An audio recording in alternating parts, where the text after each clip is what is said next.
Hello everyone, I won in our local style.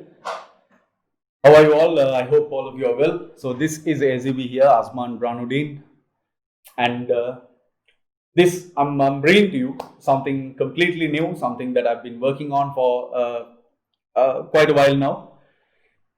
Teacher Talk with AZB.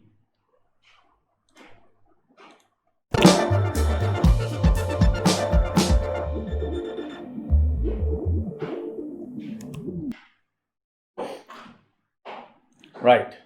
What is Teacher Talk with AZB? You see, first of all, before I start sharing the piece of content, I would like to thank everyone, right, who's been writing to me via email, LinkedIn, and Facebook, who have shared words of encouragement, who have given me feedback. To all of you, genuine, heartfelt word of gratitude. This is. Thank you for encouraging me, for inspiring me, for giving me different ideas, different thoughts, and for pushing me forward. Thank you all.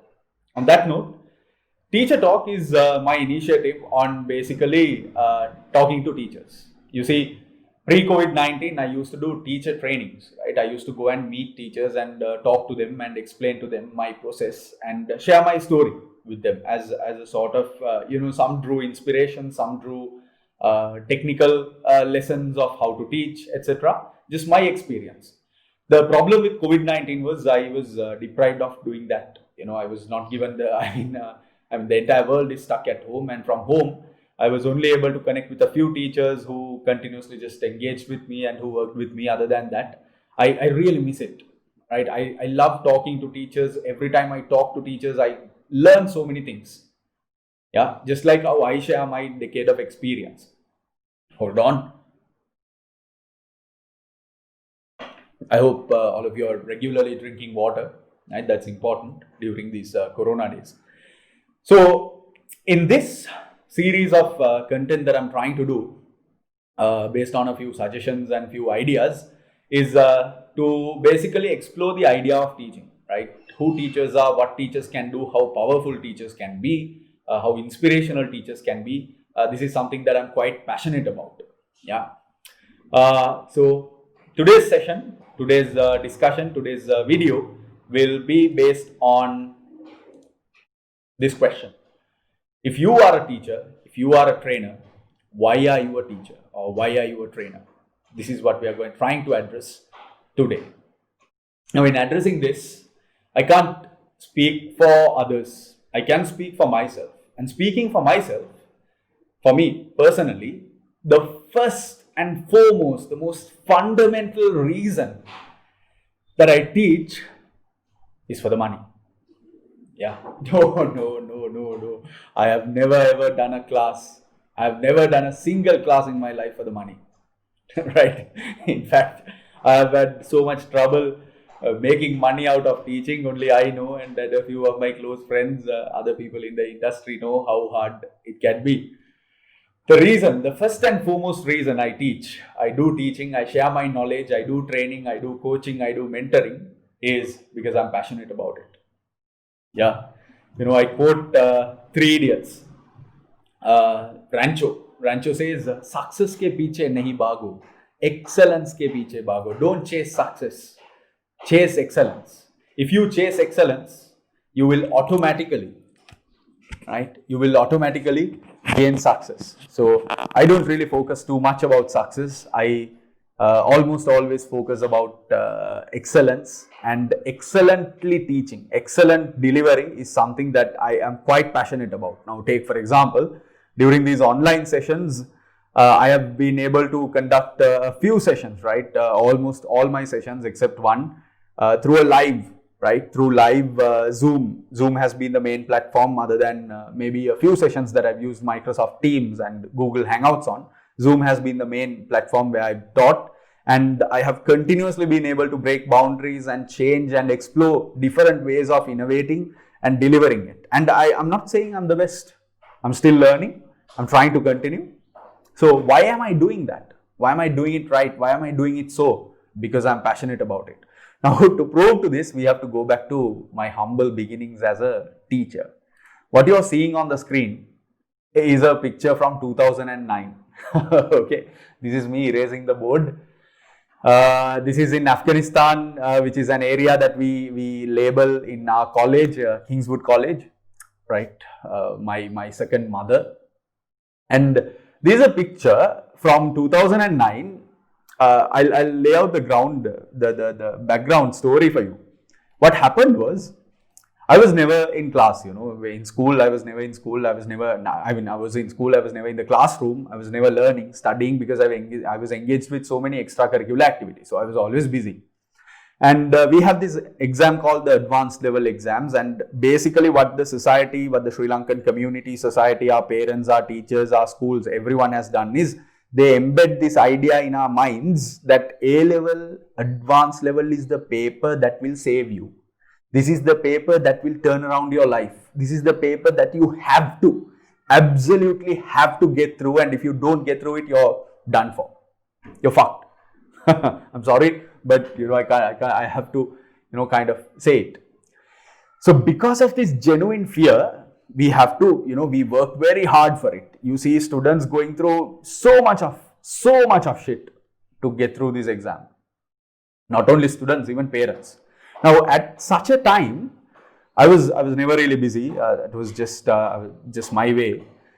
About 5-6 months, right, into the paper, or when we had the exam, just 5-6 months before it, I started going to the classroom and I started studying. And when I was studying, one thing I realized was, I was good in some areas and I was really bad in certain areas, right? We had a combination of applied maths, chemistry and physics. So I was good in physics, I was good in organic chemistry, I was really good in applied mathematics, but areas like inorganic chemistry, areas like pure mathematics, I hated them. I still hate them, right? I'm really not good at those.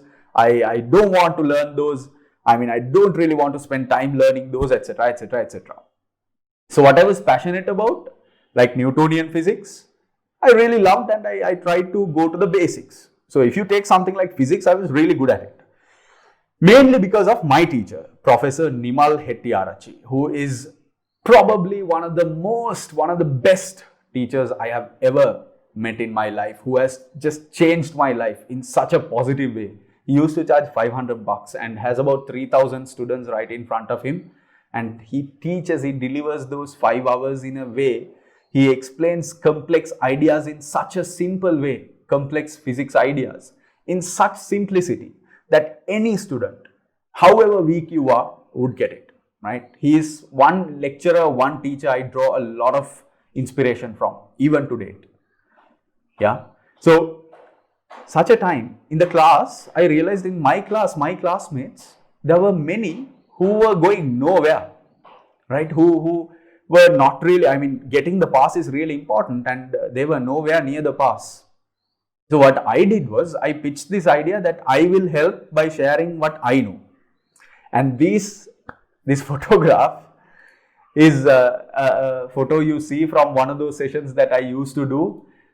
In fact, here you have JJ, you have Yasas here, who you can't see is Vishwa, and you have Samira here, right? Here, look at them, and Yasas is just faking it.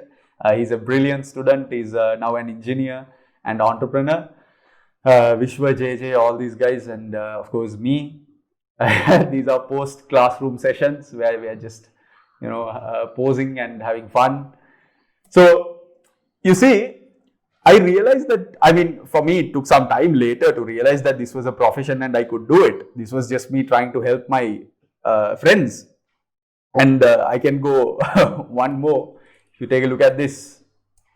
This is me trying to teach density. I think.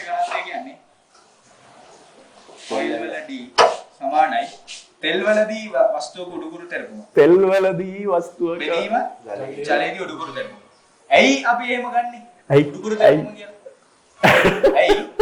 මෙතන තෙල්වලදී උඩුකුරු තෙරපුම කියන්නේ එකම පරිමාව, එකම වස්තුවනේ. හරිද? එකම ඝනත්ව කුප්පියනේ.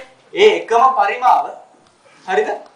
හරිද? එකම පරිමාව විස්ථාපනය කරන තරලයනේ. ওই තරලයේ බර තමයි මෙතන එන්නේ. ඒ පරිමාවම තියෙන ජලයේ බර තමයි මෙතන එන්නේ. එහෙනම් අර රෝ සමාන මේ D සමානයි Dude, M come base on, come, get it out of my ass. ඔන්න ඔය සමීකරණය එනවා. මෙතන. All right, there you go. Right. So here, these guys are listening on. So this is me realizing that I had a passion for sharing what I know. Okay, so it was never for the money, right? Even in my professional education, when I started my CIMA education, my campus education, it took me some time to get into a vocation. Until then, I was just sharing, I mean, with everybody, right? I'm sharing what I knew. So I had a passion for it, I had a knack for it, I was genuinely interested in it, and it put me in that trajectory. So if you are teaching, okay, if you are training, if you want to be a teacher, if you want to be a trainer, you need to understand that it has to be something that you're passionate about. If you're not passionate about that, find something else. This is definitely not the right vocation or right profession for you. Why I say that is because sometimes I've noticed that students, or because I have seen a lot of my students, right? I myself have got a lot of teaching gigs, lecturing gigs to my students. And some of them genuinely have told me that they're doing it for the money. And if it's for the money, then by all means, no, right? I can't recommend you. I don't endorse that. Because the problem with teaching, it's high risk. You're dealing with human lives, no? Now we'll get to that. The second reason why I'm teaching is it makes sense to me because it's sharing knowledge. So this goes in line with the first idea that I'm passionate about it. But you see, take for example Kingswood, right? My school taught to me that anything that you do shouldn't be for yourself, right? None for himself, but all for the school. This was a key element of the way we work, the way Kingswoodians are taught to deal with life. And if that is the case, if it's none for himself or none for yourself, you need to be sharing, right? You can't have everything you know inside your mind. So it really just made sense, made a social sense, right? Made sense as a part of a community for me to be sharing what I know, right? I don't know everything. I'm not an expert in anything. And the other thing is, nowadays a lot of people talk about the Feynman's technique. Yeah, it's to assume that you have a 10-year-old kid in front of you and try to explain the most complex ideas to that 10-year-old kid in a very basic sense. But I realized, I mean, Feynman didn't have to teach it to me. When I started doing all these sessions at a very young age, I realized the more I taught, the more thorough it became in my mind. The more realization and the more awareness and the more understanding of that concept came to me. Because I try to understand the concept in the most basic form. So till date, if I'm teaching an idea, if I'm teaching something, a syllabus content, it could be anything. It could be business management, strategic management, performance management, anything.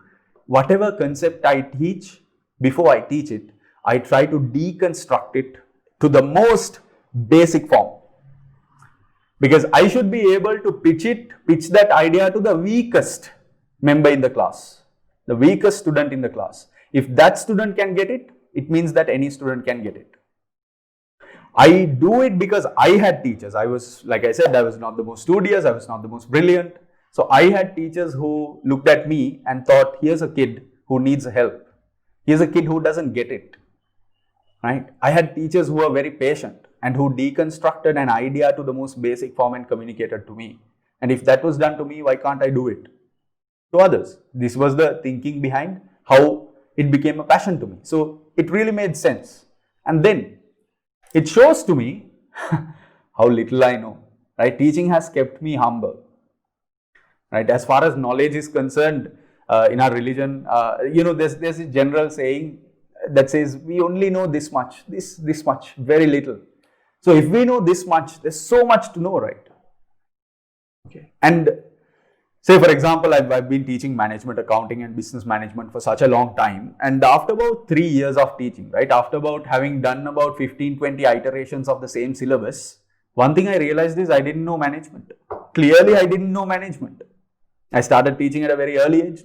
That propelled me to a career trajectory which I'm so thankful today.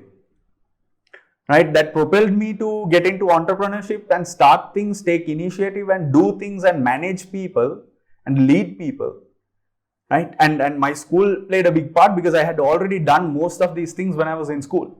So I anyway had just to combine all of these knowledge right? All of that knowledge I brought from my school to a professional career. But having said that, teaching continuously showed to me how little I know. And that is important, because if you are aware that you know little, you will always aspire to learn more. You will always be, a little humble in saying that I know everything.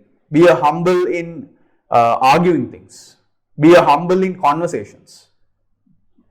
Because you always accept what others' opinions about matters are. You always are willing to learn. You build an open mind. Right? The things I have seen in the decade of my teaching career, it's amazing. It's crazy. Right? I have seen students who came to me in 2011, did the foundation level, did the second level, and then now who have just gone past me, who are in brilliant places in the world, and that is wonderful. Right? Who have learnt beyond what I ever thought was possible. And that makes me humble. So this idea of teaching always has to show you, make you aware that you know very little, and that will motivate you to learn more. And the next, it makes me self-aware and happy.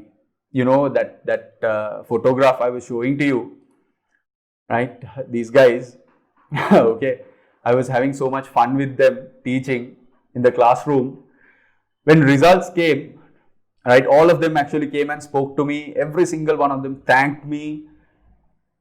Two fellows actually embraced me. They hugged me and told me that the sessions that I did, okay, well, he's gonna get really upset. Yasas, right? You see Yasas on the screen here. He's just calling me, right? He has 100 years of, more than that, long life, my friend, long life. I'll call him back, right?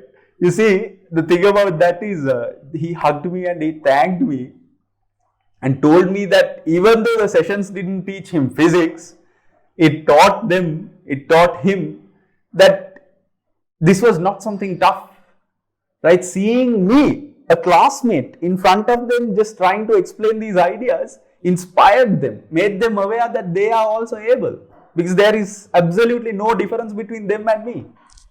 I was just another friend. And isn't that brilliant? Isn't that wonderful about teaching? Okay. And that made me so bloody happy. There have been times in my life, okay, there have been occasions in my life where I have been in the lowest point, right? Almost suicidal, you could say. Okay. Even during those days, I used to go to the class. I used to continue my sessions. And that kept me going. I'm truly thankful today for my teaching career, for myself, for not giving up on it. I'm truly thankful for that, because even through the toughest times in my life, it has just kept me going. Because going and seeing those students, I just have to give my best. Even if my delivery is the worst, I have to try and give my best, because I really can't carry the weight of not having done my best and then, carry a wrong conscience on my mind. It's a big weight to me. I don't like that. So I try my best. I deliver. I do my best, right? Even while you're depressed. And then you realize, no, depression is just a thought, just a feeling. Because once you engage with the class, once you engage with those human beings, you realize that, whatever loss you are dealing with is not the only thing, not the center of the universe. You realize that there are other students, other people who rely on you. And that is wonderful. So teaching makes you happy. It made me happy. It made me self-aware.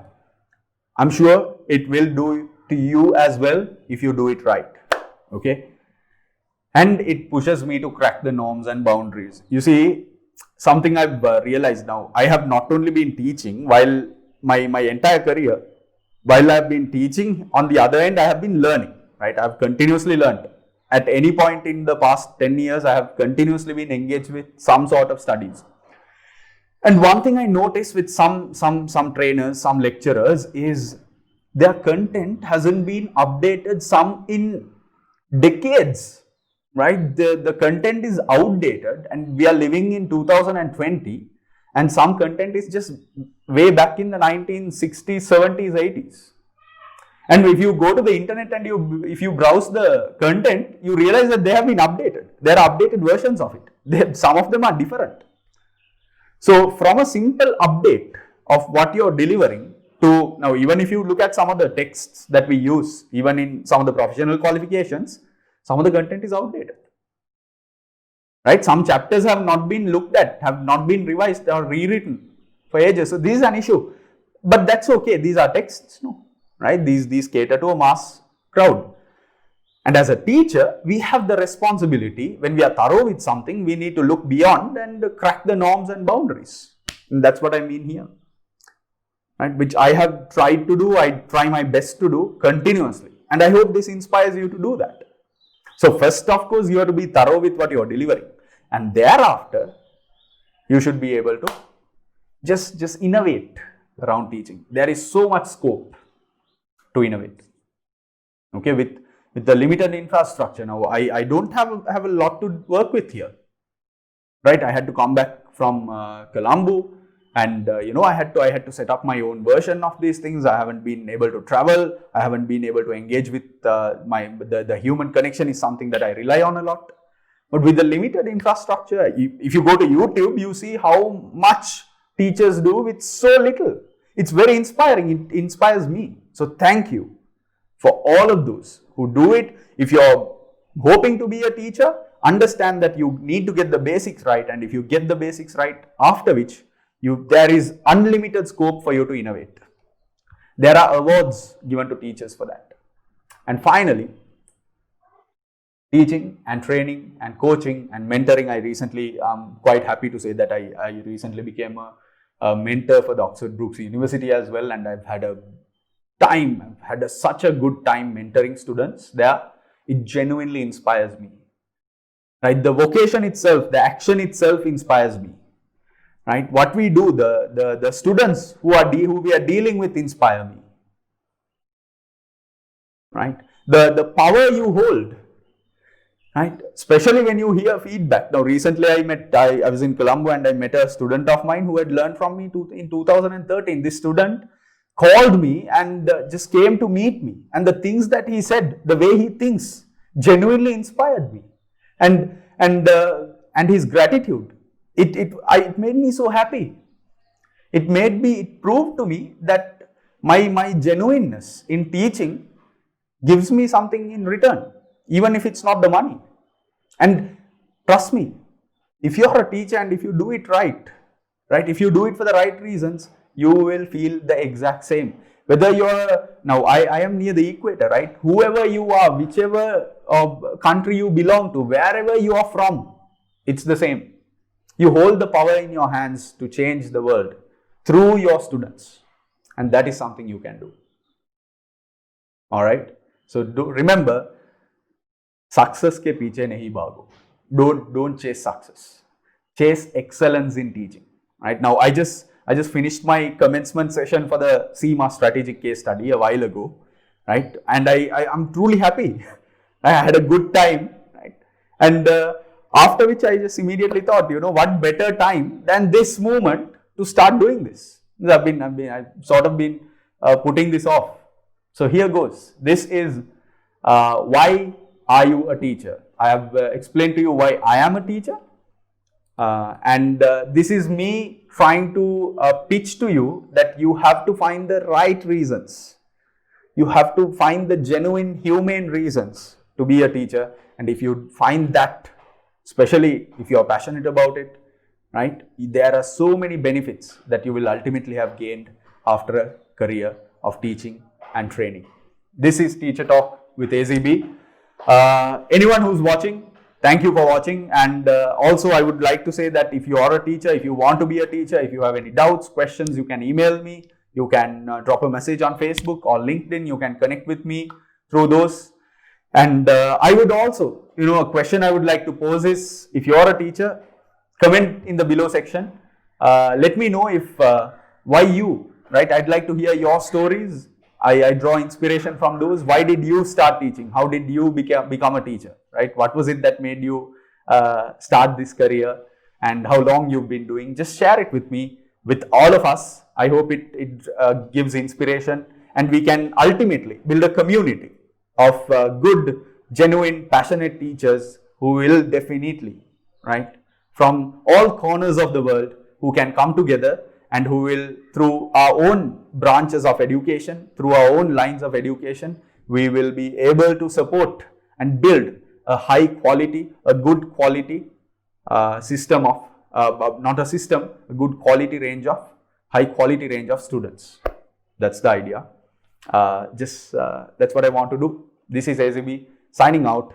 Teacher Talk with AZB. I'll see you soon. Until then, stay happy, be happy, do your best, and all the very best.